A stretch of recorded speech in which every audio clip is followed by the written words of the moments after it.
Howdy y'all, I'm Ice Gold, and a question that has been asked ever since the second part of Chrysalis came out in 2014 was, will Wizard101 ever add a third Shadow Pip slot in combat?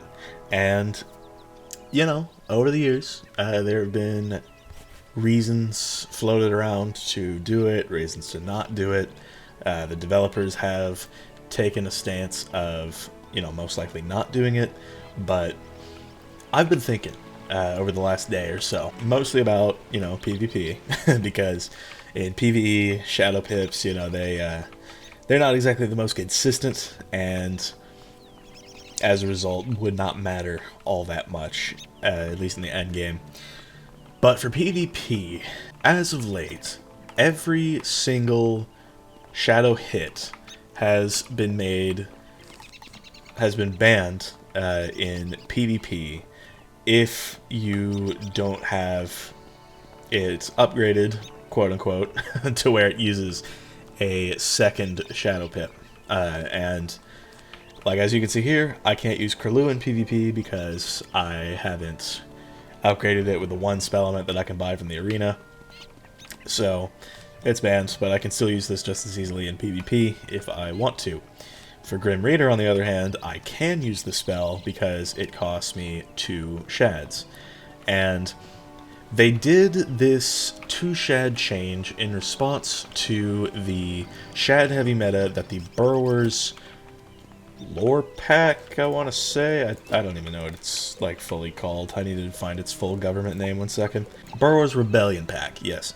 So this pack came out back in July, and it created, honestly, a pretty horrific meta, if I do say so myself, where people were running like 3 to 4 pieces of shad gear, and it was just, spamming shads at each other, and it was a whole thing. I don't think anybody really liked that, but in response, the developers banned all of these 1 Shadow Pip spells to combat that. And what it led to was, obviously, they now cost 2 shads instead of the 1. And this was done for balancing purposes, just so that way people running max shad gear couldn't just spam Grim Raiders at people, for example. But what that's led me to think about is, could they ever add a third Shadow Pip slot and then just leave these at 2 shads in PvP? It would speed up the meta marginally, with 3 slots, you could use like a reader, for example, and then not have to wait a million turns to do it again, that type of deal. So I've compiled a list of pros and cons, as well as like a short neutral section. And then I have one more idea in regards to Shrike at the end, and it'll make sense when I get there. So let's start with the pros. First on the list of pros, I have, with the current shad cost in PvP, it could work as you could use your shad hits a bit quicker rather than having to regain your shads from dead every time. It, as aforementioned, would speed up the meta marginally and keep it fast if stats ever got more defensive again. So it's like I was saying, it's like if you were going up against a shield spammer, you could still outdamage them, and it would really cut down on stalling. That's just the first of the ones that I've listed. The second is, there are some issues with shads and Shrike that I'll get to in a bit, but having to get 3 whole Shadow Pips to do it, and then dumping them all in one flurry of attacks might not even kill with how high health has gotten. So it's not as bad.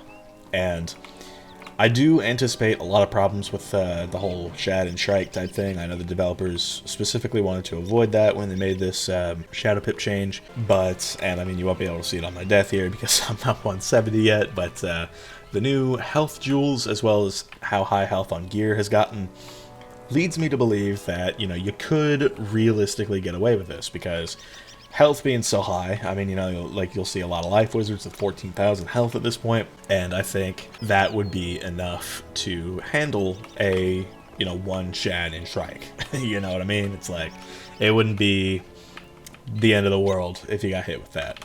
So that's the second on my list. Third up, it'd allow shad heavy schools to use their shadow hits more, and schools like Ice and Storm would directly benefit from this, and I think that would even the playing field at max for the elemental schools, considering we have a lot fewer tools compared to the spirit schools and balance. Spirit schools, obviously, you know, death, for example, has overtimes out the ass for cheap, and, you know, drain, utility, tons and tons of curse spam to set up either a Turmoil Oni or more commonly the Scion. But other schools, like I said, Ice and Storm, they can struggle, and some of their best cards are their shad hits. It's like I talked about Abominable Weaver. I think that if Ice was able to use Weaver more often, they would be in a much better spot in the meta. And it's the same with Storm. You know, like Rusalka could become better again if you could use it more often.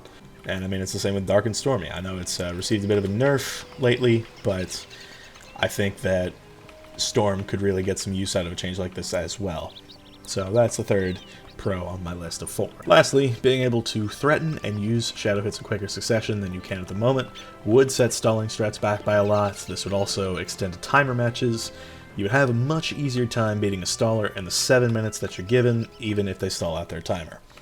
Timering has become a bit of an issue lately because, you know, if you find out you're losing, you could easily just run down your timer and stall out your opponent so that way they don't gain rank, and it's just a lot of time wasted. Even if you lose rank, people still consider it worth. So anything to avoid that, I think, is a good thing. So that's just my take on how I think this change would affect timer matches, and in my honest opinion, the quicker the meta, the better.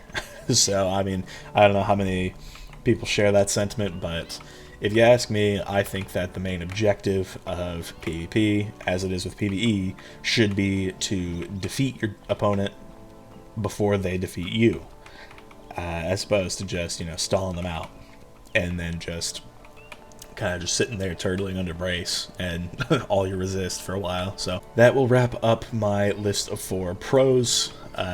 That's just what I could think of. I'm sure some of y'all in the comments might be able to think of something different.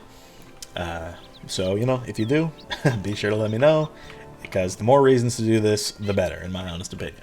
So let's go ahead and move on to the cons. So I briefly mentioned earlier that Shrike might be a little too good with it. There's occasions where you could Shrike, then Shad, and then use a Gambit, and I'm not sure there's enough defensive tools to really justify that, because one of the reasons why the developers made these shadow hits cost 2 is because they wanted to put an end to using shadow hits in Shrike, and I think that is respectable. The whole point of shadow hits was to have a lower regular pip cost for higher output, like damage and util and all that. So I think that the developers were perfectly justified in doing that, and I think that it's perfectly understandable for them to be averse to re-adding the mechanic no matter how much it ends up costing. Because even though, like I said before, it would cost 3 whole shads to do that, it could still pose a problem against, you know, specific schools.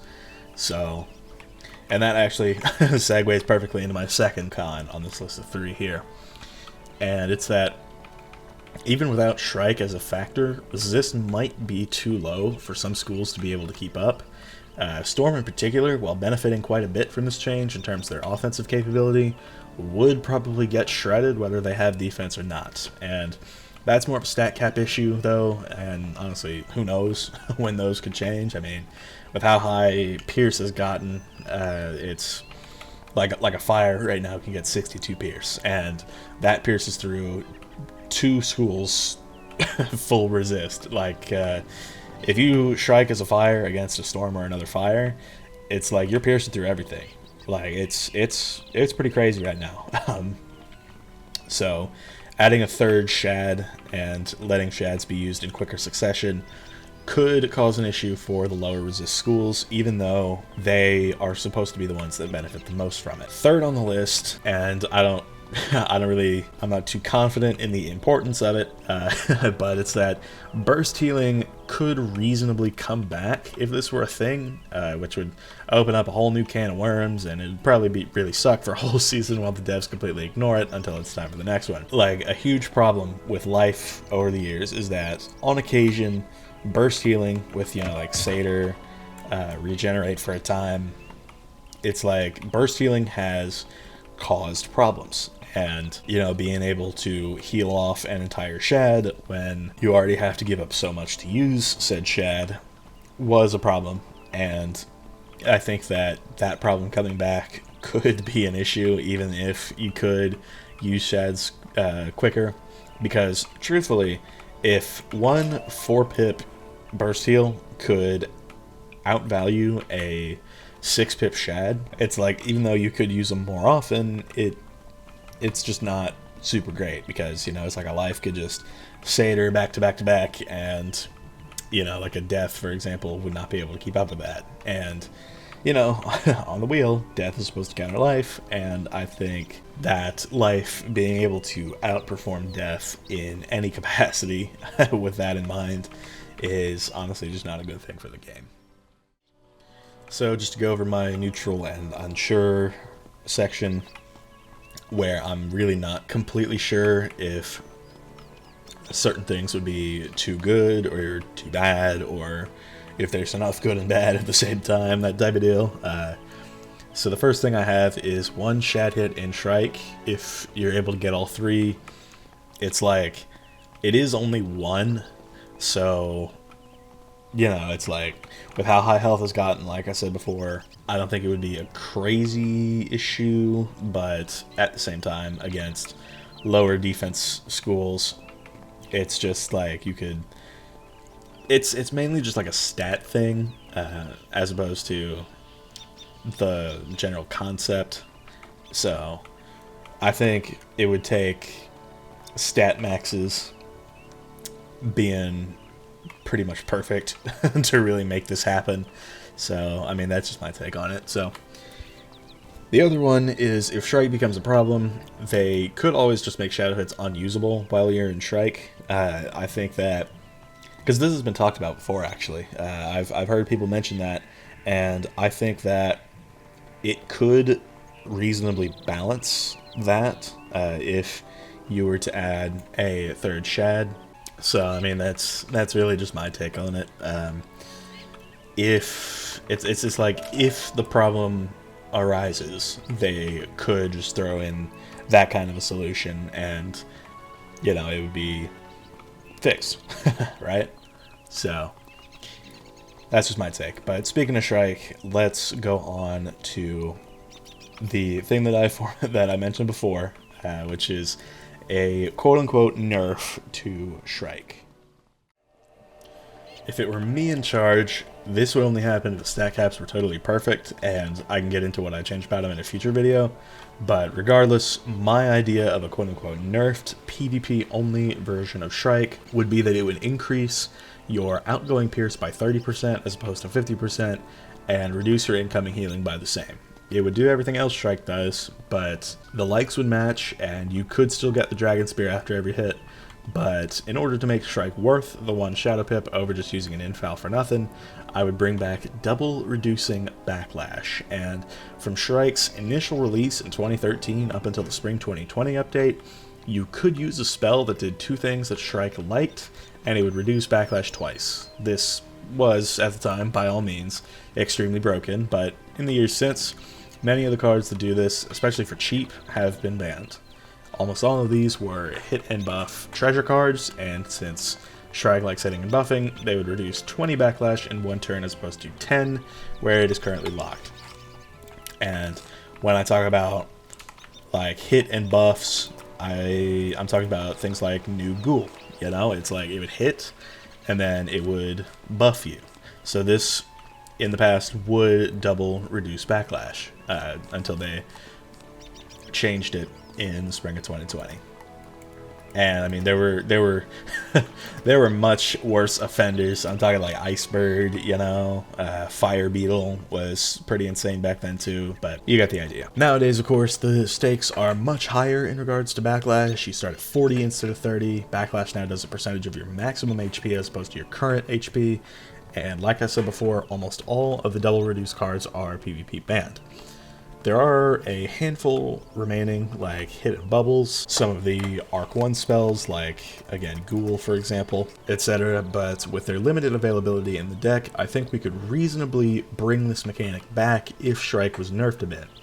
You'd still start at 40 Lash, and it could still kill you, but if you were to do two things that Shrike liked, and then use a double reduce spell, you'd be able to bring your Lash down to 0, maximizing the value you get from Shrike. You'd have to play smarter, and your deck would have to cooperate, but you could still get it done, and it would add another level of volatility to a spell from the school that's all about that. You'd also be able to defend against it, which is, you know, not a royalty that you usually might have against someone trying to brute force a gambit in the game's current state, especially an off-schooler. Like this Shrike change would directly combat the mono off-school problem that we're starting to see in this game. It's like Death with Storm, for example. I could simply like set up a bunch of Storm buffs and then just drop like a Storm Scion instead of using a Death spell, and it would like I would benefit from it, and like I have the damage, but the only thing that I lack in is Pierce, and Shrike at the moment really fixes that problem. So nerfing Shrike would in turn nerf mono off-schooling. You would still be encouraged to get secondary school damage, so that way you could use things like Stormzilla, for example, on a death if you have storm damage, just for some quick damage if you're trying to get past like a set shield, that type of deal. But you would still, like, mono schooling on your own school would still be better, and I think that's something that needs to happen. WizPeeve has changed an awful lot since this mechanic was removed, and I think it might be interesting and a bit of a breath of fresh air if it were to be brought back in today's meta with an appropriate nerf to Shrike's stats to go along with it. Well, team, I've said my piece. Let me know in the comments what you think about the idea of adding a third Shadow Pip and, you know, my proposed idea to nerf Shrike. I honestly have never supported a Shrike nerf in the past due to, you know, stalling strats, but if the stat caps were to get to a perfect spot, I would be totally down for a Shrike nerf, because in its current state, it is very, very overpowered. But it's really meant to be the anti-stall card. So letting it keep that identity to it, while also making sure it doesn't hurt less defensive schools as much, would be a good thing to do, in my honest opinion. So thank y'all for watching. I've been Ice Gold. Be sure to like, subscribe, and leave like 50 comments for the algorithm, and I'll see y'all later.